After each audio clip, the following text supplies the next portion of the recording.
Welcome to ABC campus. आज हम business law के सब्जेक्ट में पास्ट एग्जाम है आई कैप की ऑटम 2022 की अटेम्प्ट, उसमें एक क्वेश्चन डिस्कस करेंगे लीगल सिस्टम ऑफ पाकिस्तान से रिलेटेड, डेलीगेटेड लेजिस्लेशन से रिलेटेड ये क्वेश्चन है।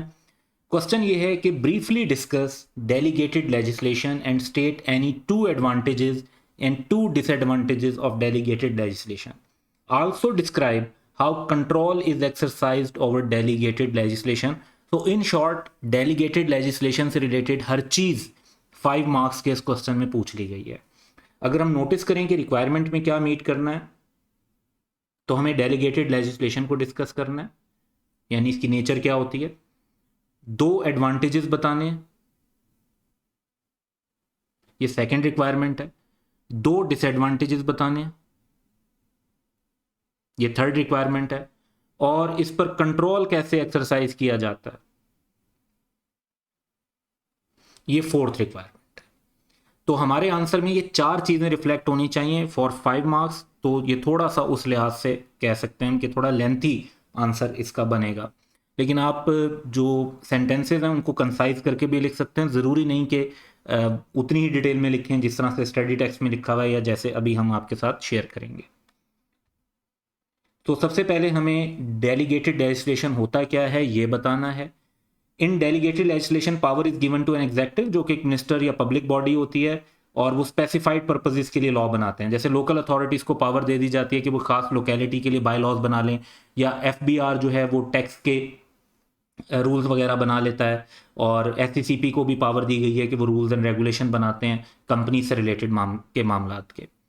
अच्छा, अब जो एडवांटेजेस हैं इस तरह डेलीगेटेड लेजिस्लेशन के, कि जिसमें पार्लियामेंट खुद लॉ नहीं बना रही, बल्कि उन्होंने किसी मिनिस्टर को, किसी बॉडी को, किसी जो है अथॉरिटी को आगे जो है डेलीगेट कर दिया कि आप लॉ बनाएं, तो उसके एडवांटेजेस क्या हैं। तो इसके 3 एडवांटेजेस हो सकते हैं। ये ध्यान में रखना है कि पेपर में आपने 2 ही लिखने हैं ताकि आप टाइम बचाएं अपना। तो 2 प्रॉपर करके लिख दें, 3 लिखने की ज़रूरत नहीं है, लेकिन हम यहाँ आंसर में 3 इसलिए लिख रहे हैं कि डिफरेंट स्टूडेंट्स ने डिफरेंट हो सकता है एडवांटेजेस को सिलेक्ट किया हो लिखने में। तो एक तो आप टाइम का फैक्टर लिखेंगे कि प्रोसेस जो होता है डेलीगेटेड लेजिस्लेशन का, ये फास्ट होता है एक्ट ऑफ पार्लियामेंट के हिसाब से। एक्ट ऑफ पार्लियामेंट में तो बाज़ औक़ात महीनों लग जाते हैं, जबकि जो डेलीगेटेड लेजिस्लेशन है ये फ्यू डेज प्रोसेस के अंदर कंप्लीट किया जा सकता है।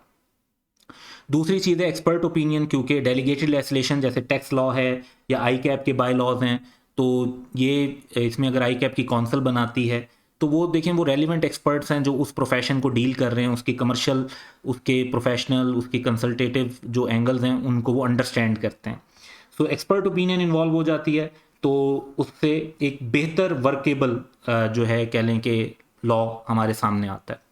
तीसरा ये कि फ्लेक्सिबल है, कि अगर डेलीगेटेड लेजिस्लेशन को चेंज करना हो तो एक्ट ऑफ पार्लियामेंट में चेंज लाने के लिए तो फिर वही लॉन्ग प्रोसेस और लंबा मामला होता है, जबकि डेलीगेटेड लेजिस्लेशन को अमेंड करना या उसमें अल्टरेशन करना निस्बतन फ्लेक्सिबल और फास्ट प्रोसेस है। तो इन 3 में से कोई से 2 एडवांटेजेस आप लिख सकते हैं।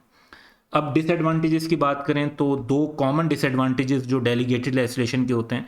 एक तो ये कि इसे अनडेमोक्रेटिक प्रोसेस कहा जाता है, क्योंकि इसमें गवर्नमेंट मिनिस्टर लॉ बना रहे हैं, कोई लोकल बॉडी लॉ बना रही है, कोई प्रोफेशनल बॉडी लॉ बना रही है। तो अक्सर लोग कहते हैं कि जिन लोगों को हमने इलेक्ट किया था, जो डेमोक्रेटली इलेक्टेड रिप्रेजेंटेटिव्स थे जो नेशनल असेंबली और सेनेट वगैरह में हैं, वो लॉ नहीं बना रहे, बल्कि ब्यूरोक्रेट्स लॉ बना रहे हैं या प्रोफेशनल बॉडीज़ में जो लोग हैं वो लॉ बना रहे हैं। तो ये अनडेमोक्रेटिक प्रोसेस इसको बाज़-औक़ात कहा जाता है, इस पर क्रिटिसिज्म ये किया जाता है। फिर बल्क वॉल्यूम, यानी डेलीगेट लेजिस्लेशन जो है वो बड़ी लार्ज अमाउंट में क्रिएट हो रहा होता है, डेली बेसिस पर कुछ नोटिफिकेशन एफबीआर के आ रहे हैं, एससीसीपी के आ रहे हैं, हर बॉडी के आ रहे हैं, तो इनका वॉल्यूम बहुत ज़्यादा होता है जो कि अनमैनेजेबल हो जाता है, और उसके साथ अप टू डेट रहना भी बड़ा मुश्किल काम होता है। हर तरह के साथ तो तकरीबन इम्पॉसिबल ही है, इवन आप अपनी सिर्फ रेलिवेंट फील्ड के जो डेलीगेटेड लेजिस्लेशन है उसके साथ भी अप टू डेट रहना चाहें तो वो भी बहुत ही चैलेंजिंग टास्क है। फिर फोर्थ पॉइंट की तरफ चलते हैं कि डेलीगेटेड लेजिस्लेशन पे कंट्रोल कैसे एक्सरसाइज किया जाता है। कंट्रोल की ज़रूरत क्यों पेश आती है? कंट्रोल की ज़रूरत इसलिए पेश आती है कि जब आपने लॉ बनाने की अथॉरिटी एक मिनिस्टर को दे दी या किसी एक ख़ास बॉडी को दे दी, तो वो उस अथॉरिटी का गलत इस्तेमाल भी तो कर सकते हैं। वो अपने पर्सनल फ़ायदे के लिए, अपने रिलेटिव्स के फ़ायदे के लिए भी तो उस अथॉरिटी को यूज़ कर सकते हैं। तो इसमें 2 किस्म के कंट्रोल्स हैं कि इस तरह का काम ना हो। एक तो पार्लियामेंट का अक्सर डेलीगेटेड लेजिस्लेशन पे कुछ कंट्रोल होता है, जिसमें वो रिस्ट्रिक्शन कर देते हैं और पावर डिफाइन कर देते हैं कि भाई इस हद तक आप रूल्स बना सकते हैं, इस मामले के रूल्स आप बना सकते हैं और इसके अलावा मामलात के रूल्स आप नहीं बना सकते। जिस तरह FBR को भी जो अथॉरिटी मिली हुई है उसमें सर्टन रिस्ट्रिक्शंस हैं, SECP को भी जो अथॉरिटी मिली हुई है उसमें कुछ रिस्ट्रिक्शंस पार्लियामेंट की तरफ से हैं।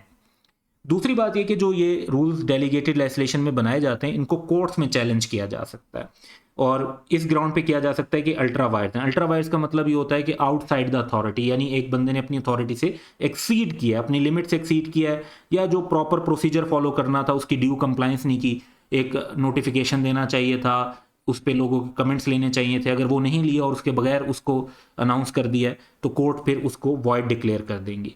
तो यानी कंट्रोल एक पार्लियामेंट का कंट्रोल आ जाता है और एक कोर्ट्स का, हाई कोर्ट सुप्रीम कोर्ट का जो है ना कंट्रोल आ जाता है कि वो इनको वॉइड करार दे सकते हैं अगर इनमें ड्यू कंप्लायंस ना हुई हो या अथॉरिटी से एक्सीड करके किसी लॉ मेकिंग में इन्वॉल्व हुआ गया हो। तो ये स्ट्रेट फॉरवर्ड क्वेश्चन था, बस इसमें इस बात का ख्याल रखना था कि आपने सारे एंगल्स प्रॉपरली कवर करने से 5 मार्क्स के लिए 4 डिफरेंट एंगल्स थे जो आपके आंसर में कवर होने चाहिए थे। That's all for today, have a good day.